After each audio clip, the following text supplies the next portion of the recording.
Testing of Hyundai HGN25 air circuit breaker.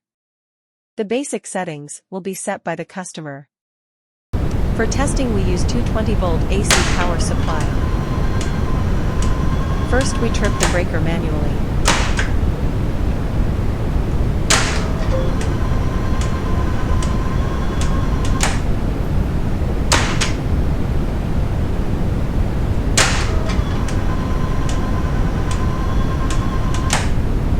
Then we trip the breaker with the help of the UVT.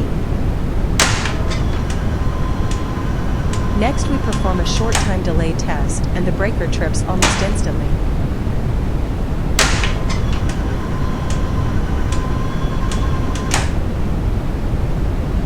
And lastly we perform a long time delay test and after about 15 minutes the breaker trips.